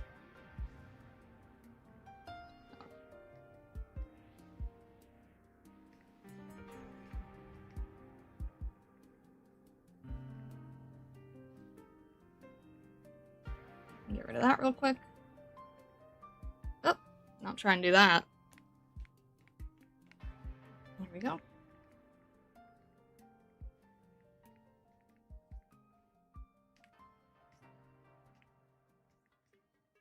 Good enough. Let's make her a little bit smaller so that I can make her torso larger.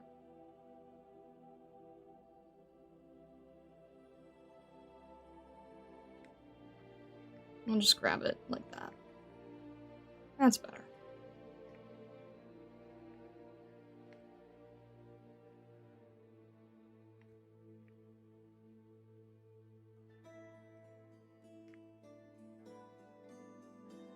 I don't really know what I would do for this. Like, just... random...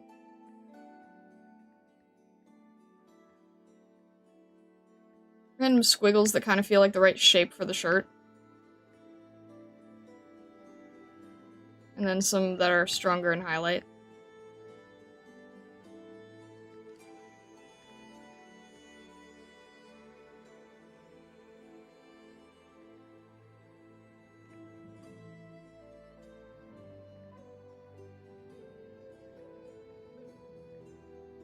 This is gonna look less accurate than the car because there's so many details here and I do not want to do that.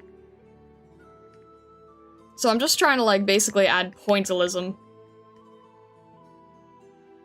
I'm just trying to do that as fast as I can. I don't want to deal with this.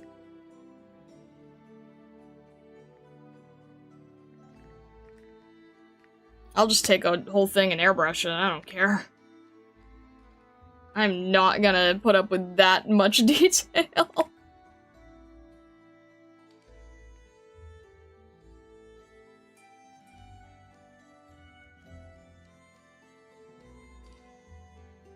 is the kind of thing where, like, if I'm painting this, you better give me, like, a PNG of the design on the shirt to just slap in. Ugh! Crazy level.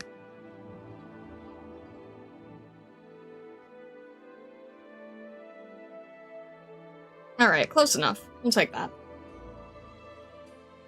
And then I really do feel like there is a filter on her face that is making everything much... Oh, you know what? Let's try this. Let's try a natural filter. Let's try to take this, stronger orange, and let's just try to do a little bit of, like, edge color around her and see if that helps.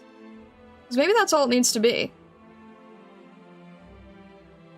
Maybe it's just a matter of, like, pushing the edge color everywhere. Kind of helps.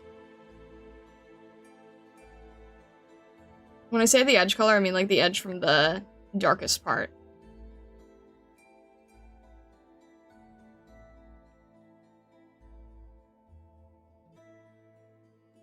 That makes a lot more of a difference to make everything feel more real.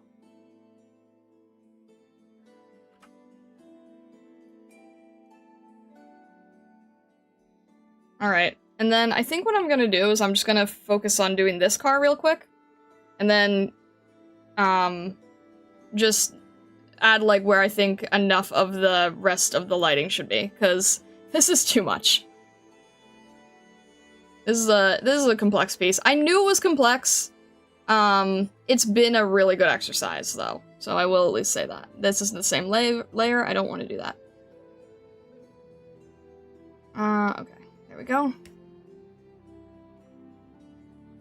I'm just trying to draw the car behind her.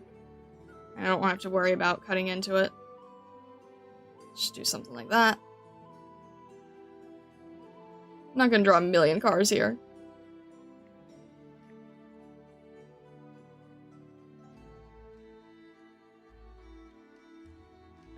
This car is supposed to be smaller, isn't it? Ah!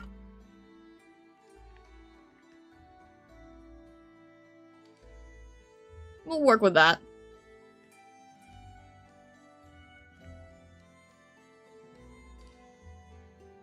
And that is all wrong. Ah!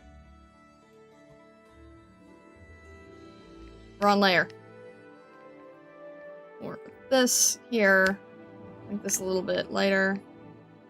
There.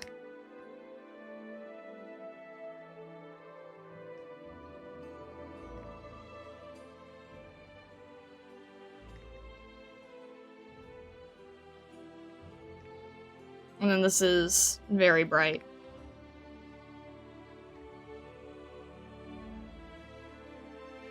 I'm really hoping that I'll be able to change this into operators later, if I can, like, get the feeling that I need to for this.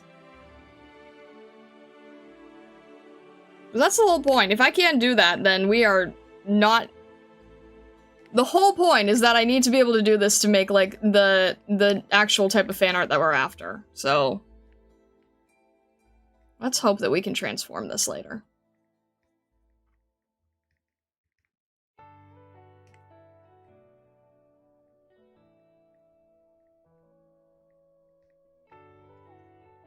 And obviously I don't often draw cars, so I don't really have the most experience in making this feel accurate enough.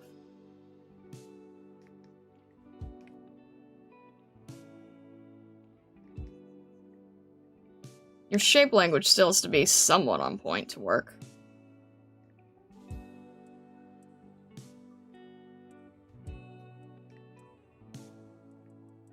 Alright. Do something like that. A little bit of an edge here, a little bit of an edge here.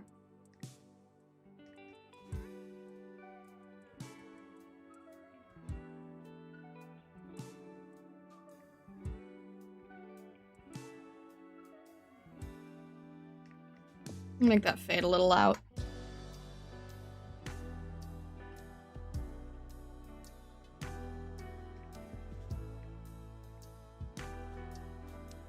I think that's... I think that's good.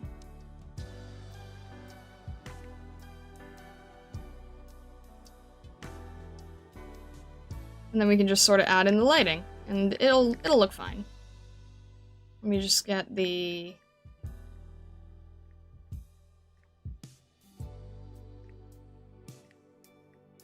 Can't get this part right. I can't get the color area.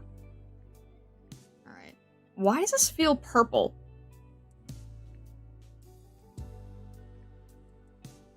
Because light makes weird things happen, apparently.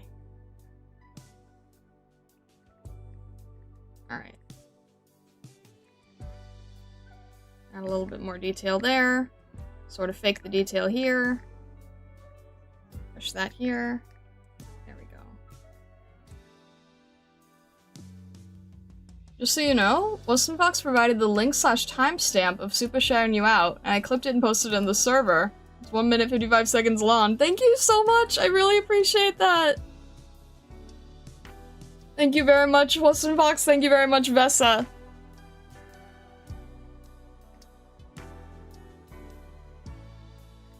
Very, very much appreciate that. Thank you, guys.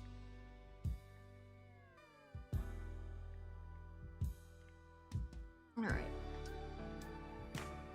Let's get a bit of this up here. Make that a little longer so that we can get the ambiance color around the whole thing. And we'll go into the Strawn pen and add in those stronger highlights for this thing. Because now we're getting a little bit of that, bounce light stuff. I feel like I'm not giving good, I feel like I'm a little tongue-tied right now in terms of trying to give actual terminology today. I feel like I'm not doing good on the terminology side.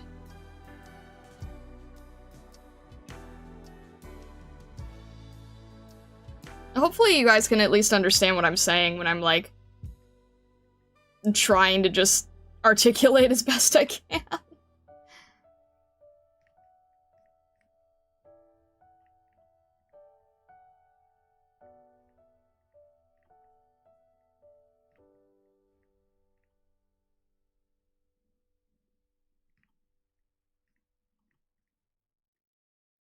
Alright.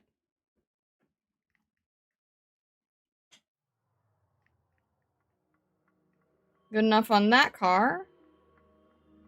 And then we'll try to do this really quickly. Where we will just take, like, some lighter colors in the back and approximate a building. Approximate... I think this is a parking lot? I don't even know. Just a bunch of different random colors, and this actually needs to be much darker, even though it's already at the edge. We'll do something like that. We'll do little bits of building areas that we can see, some signs and things. Some of those need to be brighter, because they're like neon.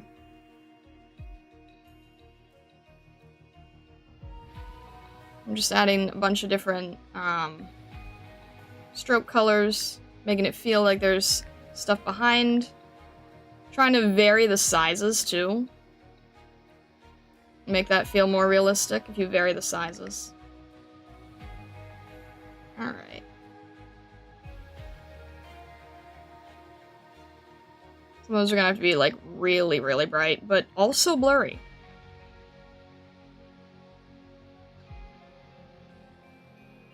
Can't really tell what I'm looking at. Just kind of have to go by shape and feeling.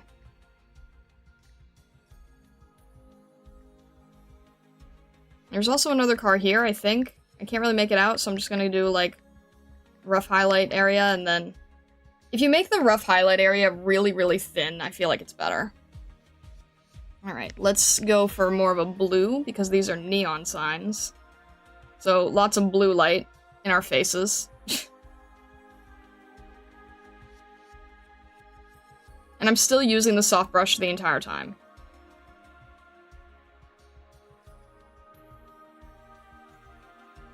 Because I also need to make sure it doesn't distract from the rest of what we're looking at.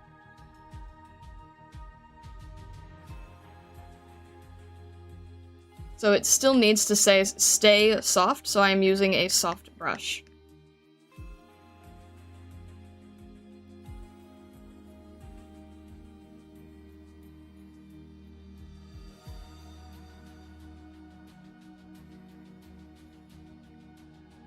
I'm going over it, and then a little stronger where I want a little bit more detail.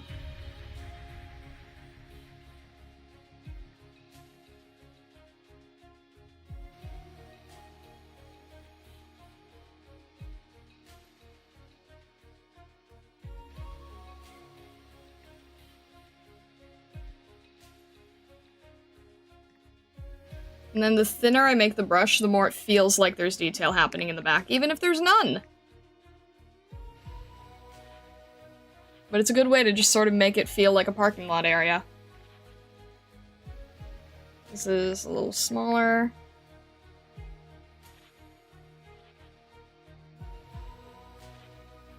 This has a much brighter, stronger highlight here. And then we're just gonna start adding, like, random lights. And make some of them red. Because they're not all gonna be the same color. Just sort of vary the lights, vary the shadow. And it should feel like a parking garage at night. If I understand what we're even looking at, frankly.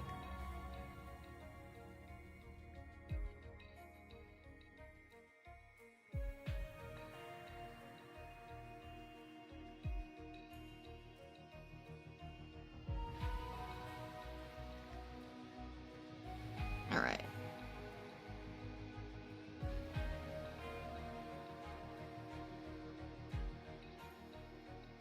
And then, let's add a little bit of a red.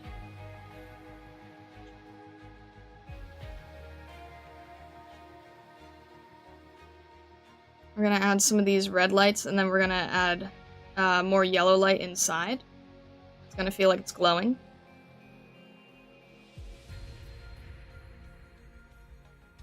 We have to be careful about how we disperse them.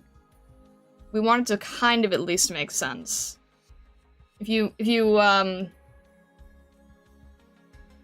go too intense with it, then it'll just end up looking like little splotches. So you have to sort of vary where you're putting them, and then you have to add the light inside of them, which will soften them. So, like, over here, we're kind of going for that red against orange angle. And if it gets... Do you see how here it kind of is losing its effect? Just go in, make a dark color, make them much smaller.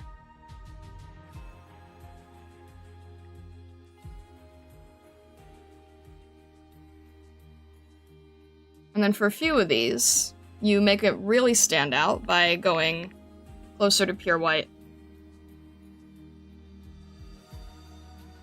So they're almost blinding you.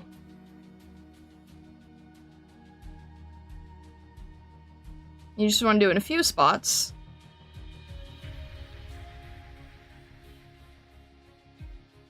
And you want to go with a thin brush so it looks like it's, you know, detailed from a distance. That's like a main thing, is if you want it to feel detailed from a distance, you just go in with a thinner brush. And you just start adding more shapes. It will feel more detailed. Without you having to put in any extra work. I don't really like these three pieces in the background. I feel like they're kind of ruining the illusion.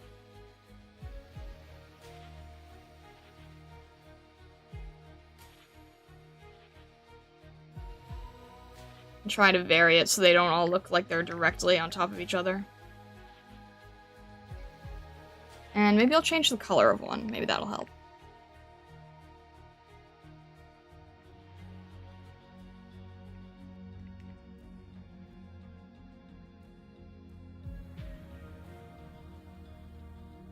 Yeah, this one should be a little bit more discreet in the background. Like... There we go. That one's fine.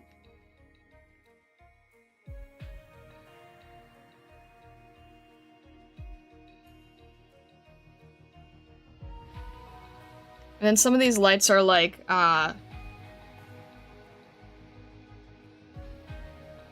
security lights. You can have a little bit more over there too. Go really bright here.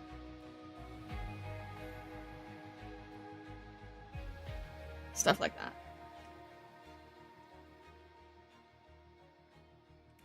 There we go. Obviously, the character... the big part of what's ruining this piece right now is the character face. Because she's just not as accurate as she's supposed to look. But the background is doing okay. The background's doing nicely.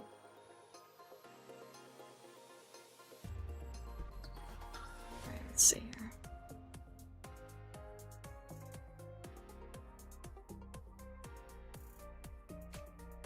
If I can put any more time into making her look a little bit more accurate. Probably not, but I can try.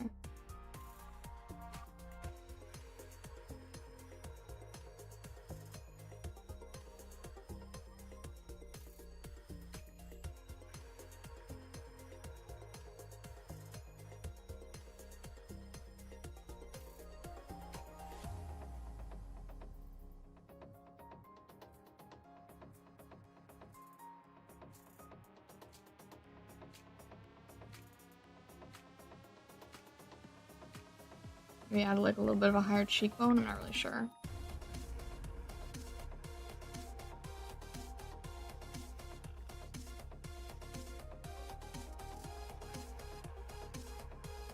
No idea if that helped or not. But that's okay. Wasn't really the main focus anyway.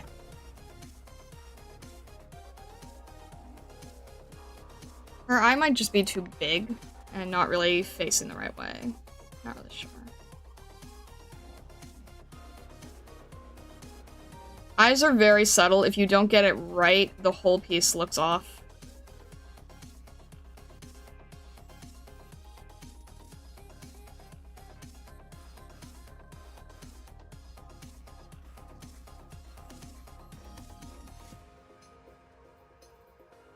She's probably smiling a little bit more.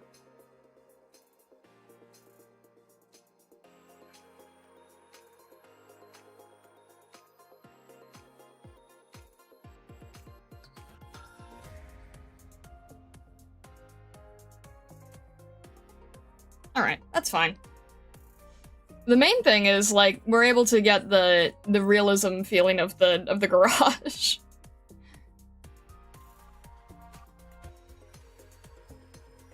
I think that this really is a good exercise for people to do. I really, really do. Just trying to get the feeling of different lighting environments. And how it's going to affect everything else around it. I could picture, like, the, person taking this photo being, like, you know, I don't know, I could picture this, like, being Texas or something, you know? So, being able to replace the photo with the same lighting but with an anime character, I think that that is really what I'm wanting to try to see if I can accomplish.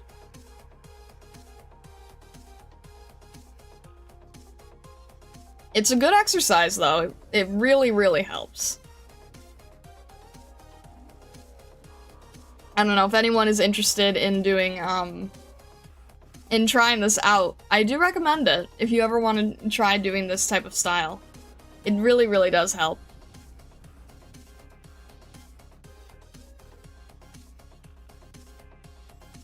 So these are like, I guess, hour studies? These are like 1 hour studies. That's not bad. See, if I did, like, these 1 hour studies, but, like, as commissions, these do work pretty solidly. I really want to get to the point where I can do things comfortably at this level, in terms of delivering something that is rough and at the same time looks more artistic, movement-based, organic. I really like it. Really like that look. I always feel like everything has to be so, like, crystal clear precise with anime style, but I really prefer the rough style.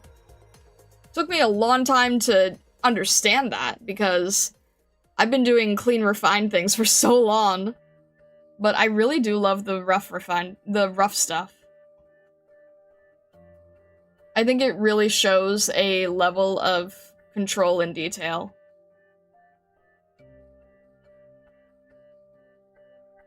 I'll show one more dino piece, because I love the work so much. I'll show one more dino piece. And just in terms of, like, being able to let go, here's one more dino piece. Alright, whole thing looks like, you know, sheep girl in the kitchen, right? Whole thing is like sheep girl making coffee, and then you zoom in, and it's like, there's like no detail here at all. But she has such a great sense of light and color that it works so perfectly. Look at how there's no detail on this, and it works so well. Intentional imperfection requires mastery and execution and judgment. It really does. This is like, it's so loose. This is so hard for me to do, because I just can't bring myself to do it. If I zoom in, I'm like, I have to render every single thing here. But then you zoom out, and it's like, you don't need to. That's not the purpose, that's not the focus. But then even these plates here are like, just a few very, very calculated strokes. And it just works so well. It's so calculated. It's so economical, right? Like, this thing from afar, it looks like a photo, and then we can zoom in, and it's like, these are just dots. These just random dots thrown in everywhere. The better sense you have of lighting, the better sense you have in being able to do this. And I am giving it... I have so much more appreciation for it than I did in the past. Because everything that we look at in terms of, like, anime style tends to very much lean towards being extremely clean. And with something like, you know, the Arknights CGs and everything, that is changing so much. Arknights, Reverse, all of those, it is changing so much to be very, very Renaissance. Very, very impressionist as well. I know Renaissance can be very detailed, but you get what I mean. Whereas if you're used to things like, you know, clean anime style, it's so different. You did postmodern pointillism. There you go. I did not used to have the appreciation for it that I do now, and now I see it as, like, a higher form of art, where you're not just doing something super, like, clean, refined, and mechanical, and you're not doing something where you're copying an existing image and doing a one-to-one. But if you can add, like, all those visible strokes and be okay just leaving it, and making that sort of, like, flowing artistic element to it, I find that to be... I did not appreciate this as much in the past. Like, I'll show one more. This is not from Dino, but this is also a really great example. It works so well with metal. Not from Dino, but look at this. It's just... That's the thing, like, it's impressionist, but it doesn't look unrealistic. You know? It doesn't look unrealistic. It doesn't look like... It's not abstract. It doesn't look low quality. It doesn't look like the person doesn't know anatomy or they don't know structure. It's like, you zoom out, and it feels like a photo, and then you zoom in, and it's just... It's all just perfect knowledge of light and shadow. It's just... You have to have such good knowledge of light and shadow to pull it off. But if you can pull it off, it's so satisfying. I would categorize this like living, breathing art, as if it grew into this. Yeah. So I'm like creating a new... I'm gaining a new appreciation for this that I did not used to have. And it's messing with my head in a great way. And I see it so much in, like, every art piece in Arknights has this. And I love it. I love it so much. So learning to let go, learning to, like, be okay with those rough edges is adding more to the piece than if you tried to perfect it. This would not be nearly as interesting if someone had just done a photo study of of a knight, like, just on the field, right? It's all the artistic choices that really make it so interesting.